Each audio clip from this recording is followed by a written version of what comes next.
Welcome to coffees media. Jagan గారు ఎప్పుడు వచ్చినా స్క్రిప్ట్ పట్టుకొనే ముందుకు వస్తాడు కెమెరా ముందుకి. కానీ స్క్రిప్ట్లో లేని కొన్ని క్వశ్చన్స్ అడిగితే మాత్రం తడబడుతుంటాడు.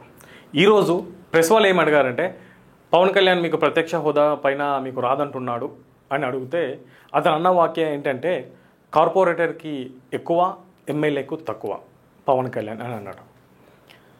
సరే, ఓకే, కాదంటలేను. కానీ తండ్రి అధికారాన్ని అడ్డు పెట్టుకొని ఎంపీగా గెలిచిన నీవు, తండ్రి చనిపోయిన తర్వాత ఎమ్మెల్యేలందరినీ ఒక దగ్గర పోగు చేసి గుంపు మేస్త్రిగా ఉండి ముఖ్యమంత్రి అయిన నీవు 10 సంవత్సరాలు కష్టపడి పార్టీ పెట్టుకొని సొంత పార్టీ పెట్టుకొని 10 సంవత్సరాలు కష్టపడి 2 సార్లు ఎమ్మెల్యేగా ఓడిపోయి 2 చోట్ల ఓడిపోయి గెలిచిన పవన్ కళ్యాణ్ అనేంత నీకు ఉందా అంటే ఖచ్చితంగా లేదని చెప్పాలి.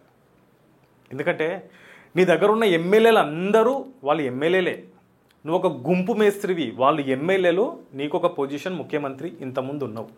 ఇప్పుడు ఏమైంది? ఈ పిచ్చి వాగడం వల్ల ఏమైంది అంటే ప్రతిపక్షం కూడా పోయింది. పవన్ కళ్యాణ్ గారు క్లియర్గా ప్రెస్ మీట్లో చెప్పారు, వాళ్ళకి ప్రతిపక్ష హోదా రాదు, మేమేం చేయలేము, రూల్ అలా ఉంది అని చెప్పారు. అంతగానో మొన్ననే ఎలక్షన్లు చూస్తున్నాము, వేరే దేశంలో ఇలా ఉంది అని చెప్పాడు, జర్మనీలో ఇలా ఉంది అని చెప్పాడు. బట్ ఎక్కడా రెస్పెక్ట్ తగ్గించలేదు. వాళ్ళకి 11 సీట్లు వచ్చినా, ప్రజలు 11 సీట్లు వచ్చారు, వాళ్ళు ఏం చేస్తారు, మనం ఏం చేయలేమని చెప్పేసి ఎంతో రెస్పెక్ట్గా మాట్లాడారు. అదే మీరు మాట్లాడే మాటలు ఉన్నాయి. పవన్ కళ్యాణ్ అధాపాతాలనికి తొక్కేసిండు, మొత్తం కిందికి అసలు కనిపించకుండా వెళ్ళిపోయినాం 11 సీట్లతోని. అయినా కూడా మీ మాటలో పొగరు కావచ్చు, మీ సెటైర్లు కావచ్చు తగ్గట్లేదు. పవన్ కళ్యాణ్ కనుక సెటైర్ వేయగలిగితే మళ్ళీ వచ్చి పవన్ కళ్యాణ్ కనుక దీన్ని రియాక్ట్ అయితే చాలా దారుణంగా ఉంటుంది. ఎందుకంటే చెప్పి అధాపాతాలనికి తొక్కేస్తా అని చెప్పి మరి తొక్కిన ఏకైక నాయకుడు ఏమంటే పవన్ కళ్యాణ్. 21 సీట్లలో నిలబడి 21 సీట్లు గెలిచిన నాయకుడు ఎవరు ఉన్నారంటే పవన్ కళ్యాణ్ గారు. మీకు ప్రతిపక్ష హోదా పవన్ కళ్యాణ్తో పోల్చుకోవడం ఎప్పుడు కరెక్ట్ కాదు. పవన్ కళ్యాణ్ అంటే హానెస్టీ, జగన్ అంటే ఫ్రాడ్ అని కేసులు ఉన్నాయి కాబట్టి మేము అంటున్నాం. జగన్ అంటే ఒక ఫ్యాక్షనిస్ట్ అంటారు, కానీ జగన్ అంటే ఫ్రాడ్, జగన్ అంటే కేసులు, జగన్ అంటే దొంగ మనీ, పబ్లిక్ మనీ దోచుకొని సూట్ కేస్ కంపెనీలు పెట్టి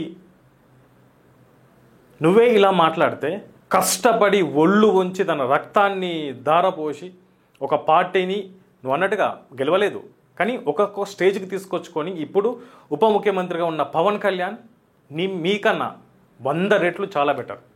ఇంకోసారి పవన్ కళ్యాణ్ అనే ముందు జాగ్రత్తగా మాట్లాడండి. ఆల్రెడీ చెప్పిన పవన్ కళ్యాణ్ ఎవరు విమర్శించొద్దని వైసీపీ నాయకులకు సూచనలు ఉన్నాయట.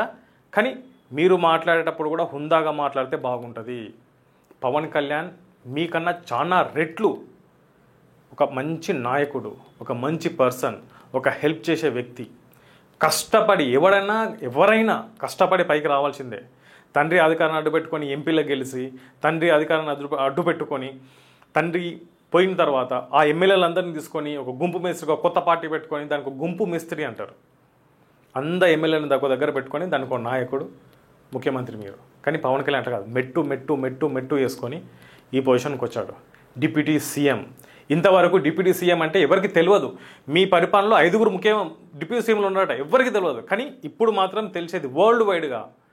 AP deputy CM Pawan Kalyan. Deputy సీఎంకి ఒక వన్నే తీసుకొచ్చాడు, ఒక కళ తీసుకొచ్చాడు డిప్యూటీ సీఎం అనేది. ఇంతకుముందు సీఎంకే ఉండే, కానీ ఇప్పుడు డిప్యూటీ సీఎం కూడా ఒక కళ ఉంది దానికి. ఇంకోసారి పవన్ కళ్యాణ్ గారిని విమర్శించే ముందు, ఆల్రెడీ మీరు విమర్శించొద్దని ఇంటర్నల్గా మీరు పెట్టుకున్నారట. బట్ ఇలా ప్రెస్ వాళ్ళు అడిగే వరకే మీకు ఏం మాట్లాడాలో అర్థం కాక అన్నారు. ఇంకోసారి అలా అనకండి. ఇది ఎఫెక్ట్ మీ మీద చాలా పడుతుంది. పవన్ కళ్యాణ్ గారిని విమర్శించవచ్చు, జాగ్రత్త.